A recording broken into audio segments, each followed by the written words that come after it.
Hi everyone, welcome to Sandra's Bible Tales. Today I'm going to continue with the story of Abraham and Sarah, and this is the fourth video I make on them. And I'm starting from Genesis 22, where it says that God tested Abraham. And the way that God tests Abraham is he says, look, I want you to take your son, the son of the promise, Isaac, and I want you to kill him. You offer him to me. And we see how Abraham obeys God, does not question God, and goes ahead and he's walking towards the mountain with everything to sacrifice his own son. And he tells his servants that are going up with him, look, I want you to stay here while me and the boy continue our journey to worship God. And the boy tells him, Dad, you have everything except for the burnt offering. And Abraham says, the Lord will provide.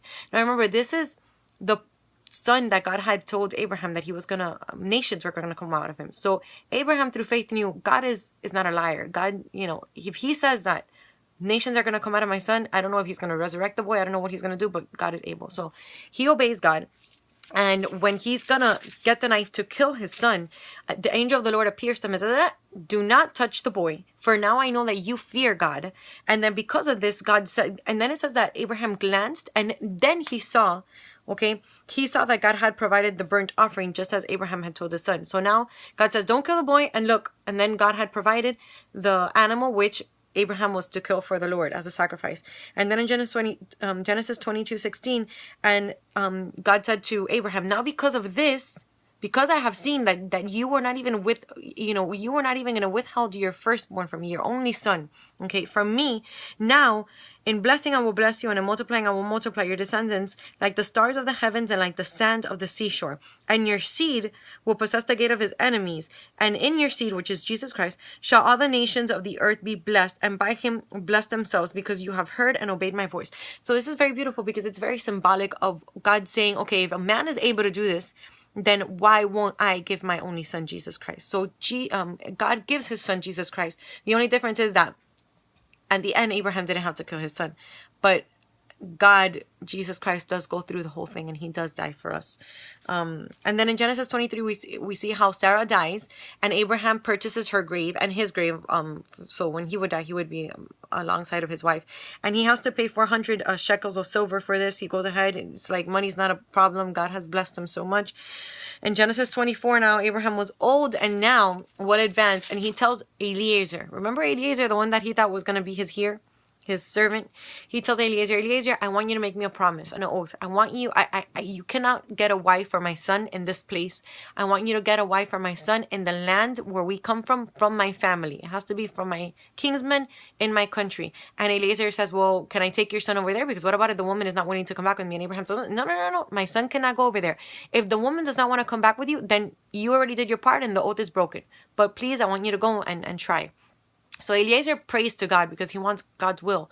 And he says, God, I pray that when I go over there, that when I see the women, I'll tell the one that you have chosen, I'll tell her, look, can you give me to drink? And she will tell me, not only will I give you to drink, but I will also give to your camels, to all of your camels. So this shows generosity. And no woman is just going to be like, oh yeah, by the way, I'm going to go ahead and take my time and invest my time and give water to all of your camels as well. So this one woman, she comes up and he tells her, look, I beg of you, give me some water. And she says, here. She gives him water. And she says, and not only that, but I'm also going to give your camel. So then he's like, oh, he's already thinking, okay, maybe it's her. But he tells her, he says, I beg of you, tell me, who are your relatives?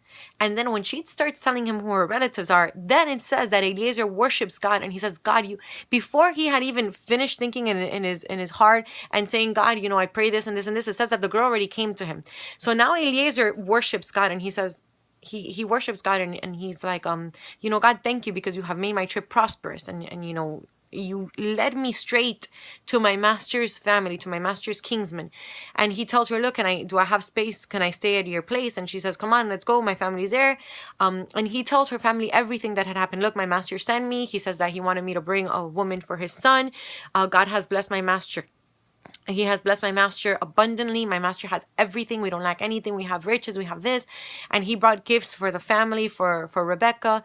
And that was her name, by the way, Rebecca.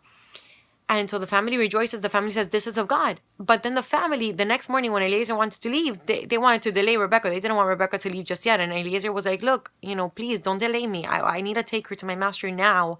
Now that God has made this trip prosperous, please let me go. And they said, well, let's ask Rebecca once you do. And Rebecca says, yeah, I want to leave with him. I want to go to my husband. So they're leaving. They're going on their way to the husband. And it says that Isaac had gone to pray, to meditate and to pray.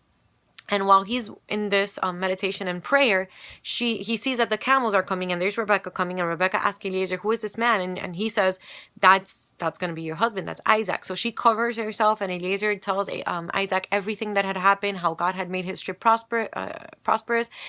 And then Isaac takes Rebecca and makes Rebecca his wife. After Isaac makes Rebecca his wife, Abraham also takes another wife. Her name is Keturah. He has more sons. And Abraham, gives his son stuff. But to Isaac, he gives everything. Before he dies, he gives everything to Isaac. And he separates his other sons from Isaac. He says, Isaac, you go this way. The rest of them go this way. So to the other ones, he gives gifts. But the main stuff he gives to Isaac because he understood that God was going to bless him through Isaac. That Isaac was the son of the promise. Okay? And then when Abraham dies, they bury him by his wife, Sarah, we have said.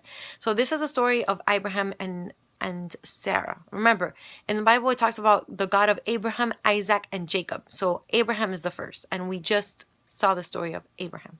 Now, next, I'm going to be teaching you about the story of Isaac, the son who just received his wife. So thank you for watching Sandra's Bible Tales, and have a great day. Thank you.